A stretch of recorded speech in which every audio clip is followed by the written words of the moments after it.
বাবা মায়ের মৃত্যুর পর আমার বড় দিদি আমার সম্পূর্ণ দায়িত্ব নিয়েছিল এবং আমাকে শিক্ষিত করে বড় করে তুলেছিল। দিদি আমার ভবিষ্যৎ গড়ার জন্য নিজের জীবন উৎসর্গ করেছিল, এমনকি নিজের বিয়ের কথাও ভাবেনি। তার জীবনের সমস্ত মূল্যবান মুহূর্ত সে শুধু আমার জন্যই ব্যয় করেছিল। আমার নাম রিয়া। কলেজের পাঠ শেষ হবার পর দিদি আমার জন্য একজন ভালো জীবনসঙ্গীর খোঁজ শুরু করে। তার মাধ্যমে আকাশ নামের ছেলেটির সাথে আমার পরিচয় হয়। আকাশ আমাকে তার জীবনসঙ্গী হিসেবে পছন্দ করে এবং তারপরে আমাদের বিয়ে সম্পন্ন হয়। বিয়ের পর যখন আমি প্রথম শ্বশুরবাড়িতে পা রাখি, তখন আমার মনে অনেক স্বপ্ন, আশা আর ভরসা ছিল। আমি ভেবেছিলাম আমার স্বামী আমাকে অনেক স্নেহ আর ভালোবাসা দেবে। সত্যি বলতে, তার ভালোবাসা পাওয়ার জন্য আমি অধীর আগ্রহে অপেক্ষা করতাম, কিন্তু কোনো এক অজানা কারণে আমার স্বামী আমার দিকে ভালোভাবে তাকিয়েও দেখত না। আমাকে ভালোবাসা তো অনেক দূরের ব্যাপার ছিল, এদিকে দিন দিন তার ভালোবাসা পাওয়ার জন্য আমার আকুলতা বেড়েই চলেছিল। আমি সারা রাত ধরে স্বামীর কাছে আমাদের সম্পর্কটাকে পূর্ণতা দেওয়ার জন্য মিনতি করতাম। এমনকি আমি তার সামনে নিজেকে আকর্ষণীয়ভাবে উপস্থাপন করার চেষ্টা করলেও সে আমার প্রতি কোনোভাবেই আকৃষ্ট হতো না। আমি কিছুতেই বুঝতে পারছিলাম না আমার স্বামী ঠিক কী কারণে আমার থেকে দূরে দূরে থাকত। সে তো আমাকে নিজের পছন্দেই বিয়ে করেছিল, তাহলে কেন সে আমার কাছ থেকে পালিয়ে বেড়াতো? এই প্রশ্নগুলোর উত্তর আমি মরিয়া হয়ে খুঁজছিলাম, কিন্তু উত্তর দেওয়ার মতো কেউ ছিল না। উল্টে আমি যখন আমার শাশুড়িকে এই বিষয়ে বলেছিলাম যে তার ছেলে আমার কাছে আসে না, তখন তিনি আমাকেই দোষারোপ করে বলতেন, তুমি কেমন মেয়ে যে নিজের স্বামীকে কাছে টানতে পারো না? তোমার এই রূপের কি দাম যদি তুমি তোমার স্বামীকে নিজের আঁচলে বেঁধে রাখতে না পারো? তোমার এই সৌন্দর্য দেখেই তো আমি আমার ছেলের সাথে তোমার বিয়ে দিয়েছিলাম, যাতে তুমি তাকে নিজের দিকে আকৃষ্ট করে রাখতে পারো, কিন্তু তুমি তো দেখছি কোনো কাজেরই নও। শাশুড়ির কথা শুনে আমি হতভাগ হয়ে যেতাম। তিনি আমাকেই দোষ দিতেন, অথচ তিনি তার ছেলের সম্পর্কে সবকিছুই জানতেন। তা সত্ত্বেও সব দোষ আমার উপরেই চাপিয়ে দিতেন। আমার জীবনের এই কঠিন সত্য ঘটনাটি শুনলে আপনারাও হয়তো অবাক হবেন যে একজন মানুষ কিভাবে কেবল নিজের স্বার্থের জন্য অন্যের জীবনটা এভাবে নষ্ট করে দিতে পারে। আমার স্বামীর ব্যাপারে আমার শাশুড়ি, শ্বশুর এবং ননদ সবাই সবকিছু জানত। সবকিছু জেনেও তারা আকাশের সঙ্গে আমার বিয়ে দিয়েছিল। স্বামীর আমার প্রতি কোনো রকম আকর্ষণ, ভালোবাসা বা যত্ন না দেখে আমি প্রথমে অনুমান করেছিলাম যে তার হয়তো অন্য কোনো মেয়ের সঙ্গে সম্পর্ক আছে, যার কারণে সে আমাকে ভালোবাসে না। আমাদের বিয়ের প্রথম রাতে যখন আমি তার জন্য অপেক্ষা করছিলাম, তখন রাত প্রায় 1টা বাজে। সেই সময় আকাশের বন্ধু সুমন আমার স্বামীকে ধরে ঘরের ভেতরে নিয়ে আসে এবং বিছানায় শুইয়ে দেয়। তার অবস্থা দেখে আমি স্পষ্ট বুঝতে পারছিলাম যে সে মদ্যপান করেছে। আমি কিছু বলার আগেই তার প্রিয় বন্ধু সুমন বলল, বৌদি, বিয়ের জন্য তো আমি আকাশকে রাজি করিয়েছিলাম, কিন্তু এই বিশেষ রাতের জন্য আমি তাকে প্রস্তুত করতে পারলাম না। তার জন্য আমি সত্যি খুব দুঃখিত। এই কথা বলে সুমনের বন্ধু ঘর থেকে বেরিয়ে গেল। সেদিন আর আমার বুঝতে বাকি ছিল না যে আমার স্বামীর আমাকে বিয়ে করার কোনো ইচ্ছাই ছিল না। সেই কেবল তার পরিবার এবং বন্ধুর চাপে পড়ে আমাকে বিয়ে করেছিল। সেদিন থেকেই আমার মনে প্রশ্ন জাগতে শুরু করে যে কি আমার কারণ ছিল যার জন্য আমার স্বামী আমাকে একটুও পছন্দ করত না। সে তো আমার সঙ্গে ঠিকভাবে কথাও বলতে চাইতো না। এই কঠিন পরিস্থিতি সম্পর্কে আমি আমার দিদিকে কিছুই বলিনি। আমি জানতাম এসব কথা শুনলে দিদি আমার জন্য অনেক দুশ্চিন্তা করবে। তাই আমি নিজেই ঠিক করেছিলাম যে আমাদের দুজনের মধ্যেকার সমস্যা আমি নিজেই সমাধান করব। এইভাবে বেশ কিছুদিন কেটে যাওয়ার পর একদিন আমি আমার স্বামীর কাছে বসে বলেছিলাম, দেখো, আমরা স্বামী স্ত্রী হবার আগে একে অপরের ভালো বন্ধু হতে পারি। তুমি আমার সঙ্গে বন্ধুর মতো মন খুলে কথা বলতে পারো। তোমার যদি কোনো সমস্যা থাকে তবে তুমি তা আমার সঙ্গে আলোচনা করতে পারো। আমার এই কথাগুলো শোনার পর সে কোনো উত্তর না দিয়ে ভীষণ রেগে ঘর থেকে বেরিয়ে যায়। এর কিছুদিন পর এক রাতে আমার স্বামী আবারও মদ্যপান করে ঘরে ফেরে। তাকে দেখে মনে হচ্ছিল সে প্রচণ্ড মানসিক যন্ত্রণার মধ্যে আছে, কিন্তু সেই কষ্টের কারণ সে আমাকে কিছুতেই বলতে রাজি ছিল না। সে আমার সঙ্গে কোনো কথা না বলে চুপচাপ শুয়ে পড়ে। কিছুক্ষণ পরেই তার ফোনটা বেজে ওঠে। আমি ফোনটা হাতে নিতেই আমার পায়ের তলার মাটি সরে যায়, কারণ তার মোবাইলে মাই লাভ নামে সেভ করা একটি নম্বর থেকে ফোন এসেছিল। সেদিন আমি নিশ্চিত হয়ে গিয়েছিলাম যে আমার স্বামীর নিশ্চয়ই কোনো প্রেমিকা আছে, যার জন্য সে আমাকে অবহেলা করে। এদিকে আমার শাশুড়ি প্রায়ই আমাকে বলতেন, আমি তো ভেবেছিলাম তোমার সঙ্গে আমার ছেলের বিয়ে দিলে তার মধ্যে পরিবর্তন আসবে, সে সংসারী হবে, কিন্তু সে তো আগের থেকেও বেশি উদাসীন আর মনমরা হয়ে গেছে। আমার শাশুড়ি আমাকে কোনো কিছু বলার সুযোগই দিতেন না, সবসময় আমাকেই কটু কথা শোনাতেন। যখন আমি প্রায় নিশ্চিত হয়ে যাই যে আমার স্বামীর অন্য কোথাও ভালোবাসার সম্পর্ক রয়েছে, তখনও আমি হাল ছাড়িনি। আমি আমাদের সম্পর্কটা টিকিয়ে রাখার জন্য আপ্রাণ চেষ্টা করেছিলাম। ততদিন পর্যন্ত আমি আমার দিদিকে আমার সাংসারিক জীবনের এই অশান্তির কথা কিছুই জানাইনি।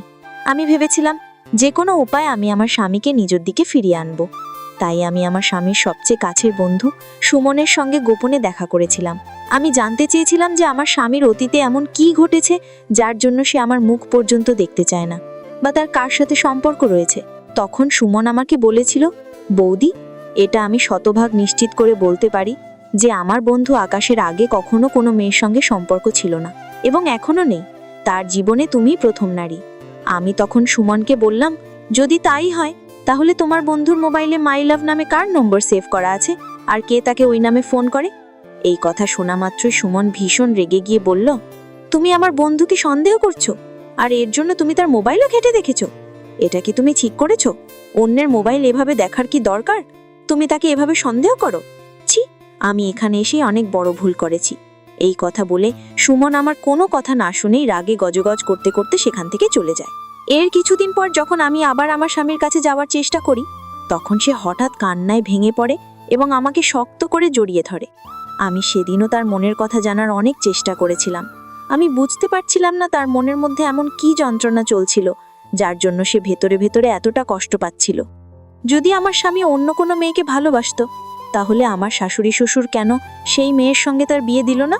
এই রকম হাজারো প্রশ্ন আমার মনে ঘুরপাক খাচ্ছিল, কিন্তু আমার স্বামী আমাকে কিছুই বলেনি। সেদিন খুব মন খারাপ করে প্রথমবারের মতো আমাকে নিজের বুকে টেনে নিয়েছিল। শুধু তাই নয়, বিয়ের প্রায় 1 মাস পর আমার মনের অপূর্ণ ইচ্ছা পূরণ হয়েছিল, কারণ সেদিন রাতে আমাদের দুজনের মধ্যেকার সমস্ত দূরত্ব শেষ হয়ে গিয়েছিল। সেদিন তার ভালোবাসা পেয়ে আমি খুব খুশি হয়েছিলাম। আমি ভেবেছিলাম এবার হয়তো আমাদের মধ্যে সবকিছু ঠিক হয়ে যাবে, কিন্তু আমার ধারণা সম্পূর্ণ ভুল ছিল। করবা চৌথের দিন যখন আমি আমার স্বামীর দীর্ঘায়ু কামনা করে উপোস রেখেছিলাম, সেদিন আমার জীবনের সবচেয়ে বড় সত্যটি আমার সামনে আসে। আমার পায়ের তলার মাটি যেন সরে যায়, আমার মাথায় যেন আকাশ ভেঙে পড়ে। আমি স্বপ্নেও কল্পনা করতে পারিনি যে আমার শ্বশুরবাড়ির লোকেরা আমার সঙ্গে এত বড় প্রতারণা করতে পারে। আমার স্বামী তো সারাদিন তার বন্ধু সুমনের সঙ্গেই ঘুরে বেড়াতো। সে বাড়িতে থাকলে মনমরা হয়ে থাকতো, কিন্তু সুমনকে দেখলেই তার মুখে হাসি ফুটে উঠত। সেদিন পূজার সময় যখন আমরা সবাই ছাদে গিয়েছিলাম চাঁদ দেখে উপোস ভাঙার জন্য, তখন সুমনের বন্ধুও সেখানে উপস্থিত ছিল। আমার শাশুড়ি আর আমি যখন চাঁদের দিকে তাকিয়ে তারপর স্বামীর দিকে তাকালাম, সেই দৃশ্য দেখে আমার হাত থেকে পুজোর থালাটাও পড়ে গেল। আমি কিছুক্ষণের জন্য বাকরুদ্ধ হয়ে গিয়েছিলাম।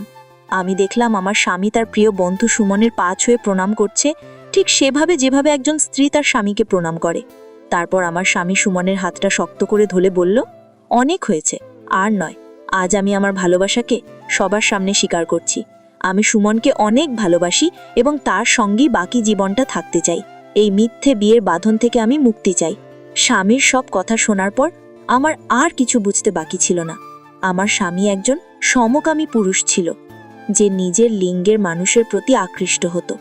যেসব পুরুষ বা নারী নিজেদের লিঙ্গের মানুষের প্রতি আকর্ষণ বোধ করে তাদের সমকামী বলা হয়। স্বামীর কথা শোনার পর আমি বুঝতে পারলাম যে আমার শ্বশুরবাড়ির লোকেরা সবকিছু জেনে বুঝেই একজন সমকামী ছেলের সাথে আমার বিয়ে দিয়েছিল। সঙ্গে আমার বিয়ে দিয়েছে শুধুমাত্র নিজেদের সম্মান বাঁচানোর জন্য এবং সমাজের চোখে ধুলো দেওয়ার জন্য। তারা আমার জীবনটা নষ্ট করে দিয়েছে। আসলে আমার শ্বশুরবাড়ির প্রতিবেশীরা অনেকেই জেনে গিয়েছিল যে আমার স্বামী একজন সমকামী। এই কথা চাপা দেবার জন্যই আমার শাশুড়ি জোর করে আমার সঙ্গে তার ছেলের বিয়ে দিয়েছিলেন। আমার স্বামীর বিন্দু পরিমাণ ইচ্ছা না থাকা সত্ত্বেও সে শুধুমাত্র তার মায়ের চাপে পড়ে আমাকে বিয়ে করতে বাধ্য হয়েছিল। সব কিছু জানার পর আমি আমার শাশুড়িকে বললাম, আপনি কিভাবে সব কিছু জেনেও আমার জীবনটা এভাবে নষ্ট করতে পারলেন? আমার জীবনটা বরবাদ করার অধিকার আপনাদের কে দিয়েছে? কিন্তু আমার শাশুড়ি তখনও আমাকেই অনবরত দোষারোপ করে যাচ্ছিলেন। তিনি সেই একই কথা বলে যাচ্ছিলেন যে, তুমি কেমন নারী যে নিজের রূপ যৌবন দিয়েও স্বামীকে ধরে রাখতে পারলে না? তোমার তো কোনো যোগ্যতাই ছিল না আমাদের বাড়ির বউ হওয়ার। সেদিন আমি সিদ্ধান্ত নিয়েছিলাম যে আমি আমার শ্বশুরবাড়ির লোকেদের এই নোংরা সত্যিটা সবার সামনে আনব। তাই আমি শাশুড়িকে বলেছিলাম, দোষ আপনাদের, আর তার শাস্তি আমাকে ভোগ করতে হয়েছে। অনেক হয়েছে, আপনারা আমার সঙ্গে অনেক অন্যায় করেছেন। আপনার ছেলে আমাকে ব্যবহার করেছে। এবার আমি এই অন্যায়ের বিরুদ্ধে রুখে দাঁড়াবো। এই কথাগুলো বলতে বলতে আমি হঠাৎ মাথা ঘুরে পড়ে যাই। যখন আমার জ্ঞান ফেরে তখন আমি জানতে পারি যে আমি গর্ভবতী। আমি স্বপ্নেও ভাবতে পারিনি যে আমার এমন একজন পুরুষের সঙ্গে বিয়ে হবে যে নিজে একজন পুরুষ হয়, অন্য পুরুষের প্রতি আকৃষ্ট। এটা মেনে নেওয়া একজন স্ত্রীর পক্ষে কখনোই সম্ভব নয়, এবং আমার পক্ষেও এটা মেনে নেওয়া সম্ভব হচ্ছিল না। তাই আমি তাদের সত্যিটা সবার সামনে তুলে ধরার সিদ্ধান্ত নিয়েছিলাম। কিন্তু আমার প্রতিবাদ দেখে আমার শ্বশুরবাড়ির লোকেরা সবাই মিলে আমার ওপর আরও বেশি অত্যাচার শুরু করে দেয়। আমার স্বামী তখন আমার হাত ধরে টেনে নিয়ে একটা ঘরের মধ্যে আমাকে বন্দি করে ফেলে এবং বলে, তুই এই ঘরের মধ্যেই বন্দি থাকবি যতক্ষণ না এই বাচ্চাটার জন্ম হচ্ছে। বাচ্চাটা জন্মানোর পর তোকে আমি শেষ করে ফেলব এবং আমি সুমনের সঙ্গে আমার জীবনটা নতুন করে শুরু করব। এতে সমাজের চোখেও আমি ভালো থাকতে পারব। বাচ্চাটার জন্ম হলে সমাজের লোকেরা আমাকে আর খারাপ চোখে দেখবে না।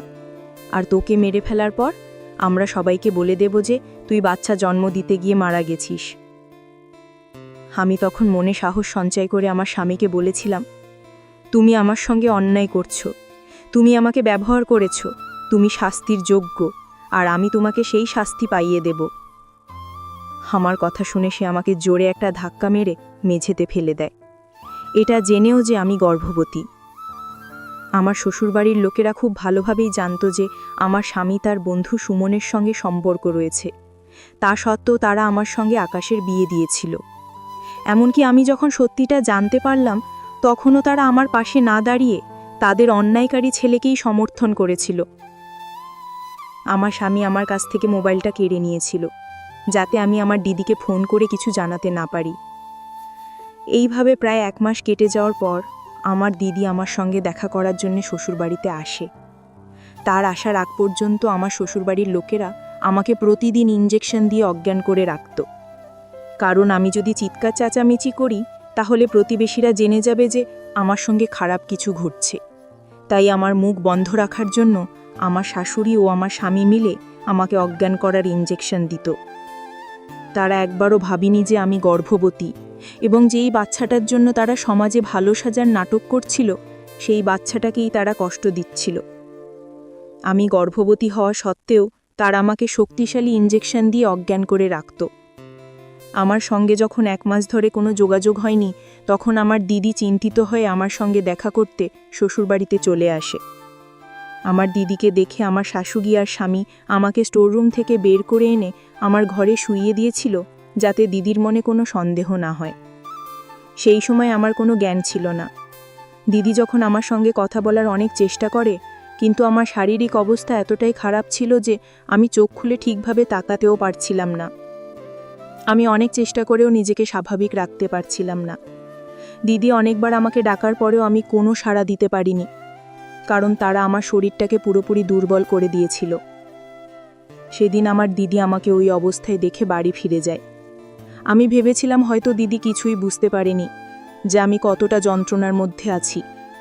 কিন্তু পরের দিন সকালেই আমার দিদি পুলিশ নিয়ে হঠাৎ করে আমার শ্বশুরবাড়িতে হাজির হয়।